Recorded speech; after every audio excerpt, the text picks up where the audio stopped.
कई नावें आधी खाली ही समुद्र में उतार दी गईं।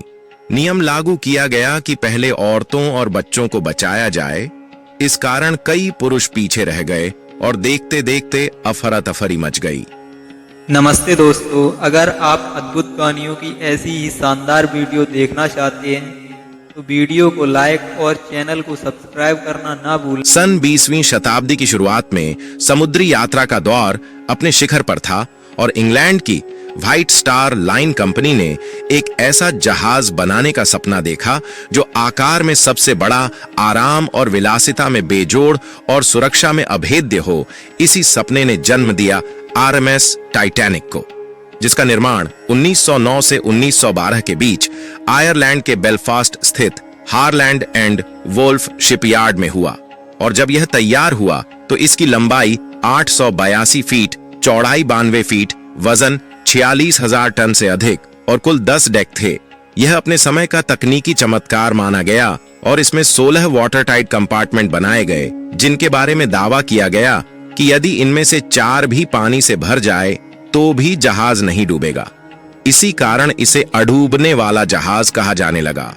यह जहाज महज एक परिवहन साधन नहीं बल्कि चलता फिरता राजमहल था, जिसमें प्रथम श्रेणी के यात्रियों के लिए आलीशान स्वीट, भव्य dining hall, swimming pool, gymnasium, तुर्की स्नान घर और संगीत कक्ष जैसी सुविधाएं थीं।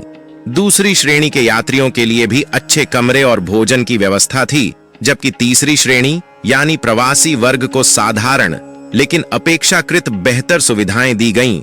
यही असमानता आगे की कहानी में गहरे दर्द का कारण बनी। 10 अप्रैल 1912 को जब टाइटैनिक ने इंग्लैंड के साउथहैम्पटन बंदरगाह से अपनी पहली यात्रा शुरू की तो उसमें 2200 से अधिक यात्री और क्रू मेंबर सवार थे। यात्रा का मार्ग था साउथहैम्पटन से शेयरबर्ग फ्रांस, फिर क्वींसटाउन आयरलैंड और वहां से अटलांटिक पार करके न्यूयॉर्क पहुंचना। यात्रियों में उस समय के कुछ सबसे अमीर उद्योगपति जैसे John Jacob ester, Benjamin Guggenheim और मशहूर समाज सेविका मॉली ब्राउन के साथ साथ प्रवासी मजदूर, परिवार और बच्चे भी शामिल थे, जो अमेरिका में नई जिंदगी शुरू करने का सपना लेकर चल पड़े थे। पहले 4 दिन जहाज बेहद आरामदायक सफर करता रहा। डेक पर धूप सेंकते यात्री, रेस्तरां में शानदार भोजन का आनंद लेते अमीर लोग, संगीत और नृत्य के कार्यक्रम, बच्चों का खेलना कूदना और लोगों की बातें, सब कुछ ऐसा लग रहा था मानो यह जहाज सचमुच कभी किसी संकट में नहीं आ सकता। लेकिन इसी बीच रेडियो पर लगातार आइसबर्ग की चेतावनियां आती रहीं। 14 अप्रैल 1912 को ही 6 अलग अलग जहाजों ने टाइटैनिक को संदेश भेजे कि आगे बर्फ के बड़े बड़े पहाड़ तैर रहे हैं, मगर जहाज के कप्तान एडवर्ड स्मिथ और अधिकारी इन चेतावनियों को गंभीरता से नहीं ले पाए और जहाज अपनी पूरी गति यानी 22 नॉट्स से चलता रहा, क्योंकि उन्हें विश्वास था कि टाइटैनिक इतना मजबूत है कि कोई खतरा नहीं होगा। लेकिन उसी रात 11:40 पर जब चौकसी कर रहे नाविकों ने सामने एक विशाल आइसबर्ग देखा तो उन्होंने तुरंत घंटी बजाकर चेतावनी दी। जहाज को दाएं मोड़ने की कोशिश की गई और इंजन धीमे किए गए। फिर भी इतनी बड़ी काया वाले जहाज को तुरंत मोड़ा नहीं जा सका और आइसबर्ग उसके दाहिने हिस्से से टकरा गया। टक्कर मामूली लग रही थी। यात्रियों को झटका तो महसूस हुआ, लेकिन किसी को अंदाजा नहीं था कि असल में जहाज के नीचे की 5 वाटर टाइट कंपार्टमेंट्स फट चुके हैं और पानी तेजी से अंदर घुस रहा है। चूंकि जहाज सिर्फ 4 कंपार्टमेंट तक ही सुरक्षित रह सकता था, इसलिए अब उसका डूबना तय हो गया था। आधी रात तक जब अधिकारियों को स्थिति की गंभीरता समझ आई तो उन्होंने यात्रियों को लाइफ बोट्स में बैठाने का आदेश दिया। लेकिन असली त्रासदी यह थी कि जहाज पर सिर्फ 20 लाइफ बोट्स थीं, जिनमें लगभग 1178 लोगों की ही जगह थी, जबकि जहाज पर 2200 से अधिक लोग थे। शुरुआत में यात्री इसे अभ्यास समझकर गंभीर नहीं हुए। कई नावें आधी खाली ही समुद्र में उतार दी गईं। नियम लागू किया गया कि पहले औरतों और बच्चों को बचाया जाए। इस कारण कई पुरुष पीछे रह गए और देखते देखते अफरा तफरी मच गई। बैंड के संगीतकार यात्रियों को शांत रखने के लिए लगातार वायलिन बजाते रहे। लोग रोते चिल्लाते, भागते और अपने प्रियजनों को गले लगाते नजर आए। करीब 2 घंटे तक जहाज पानी में डूबता रहा। धीरे धीरे उसका अगला हिस्सा समुद्र में समाता गया और पिछला हिस्सा ऊपर उठ गया। कई यात्री जहाज से कूदकर बर्फ जैसे ठंडे पानी में गिर पड़े, जहां तापमान 0 से 2 डिग्री नीचे था।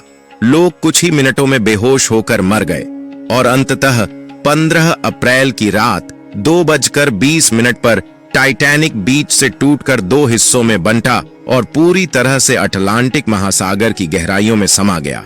इमरजेंसी संदेश भेजे जा चुके थे और पास का जहाज कारपाठिया लगभग 4 घंटे बाद वहां पहुंचा।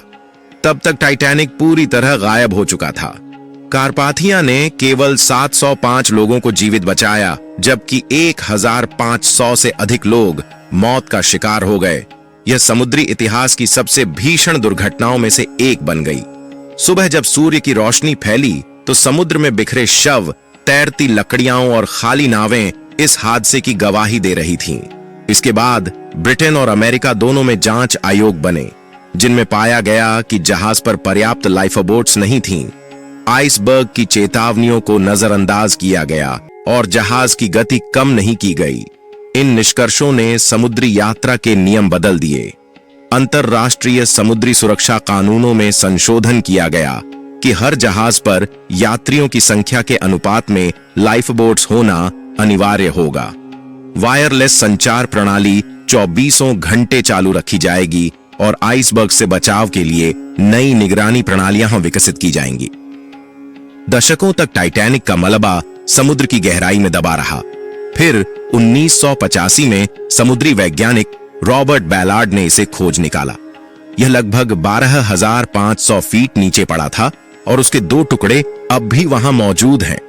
समय के साथ टाइटैनिक केवल एक हादसे की कहानी नहीं रहा, बल्कि इंसानी अभिमान, लापरवाही और प्रकृति की अपार शक्ति का प्रतीक बन गया। इस पर कई किताबें, डॉक्यूमेंट्री और फिल्में बनी, जिनमें 1997 की हॉलीवुड फिल्म टाइटैनिक ने इसे अमर कर दिया। आज टाइटैनिक की याद हमें यह सिखाती है कि चाहे तकनीक कितनी भी विकसित क्यों न हो, इंसान को हमेशा सावधान रहना चाहिए और प्रकृति के सामने विनम्र रहना ही बुद्धिमानी है, क्योंकि एक क्षण की असावधानी हजारों जिंदगियां निगल सकती है।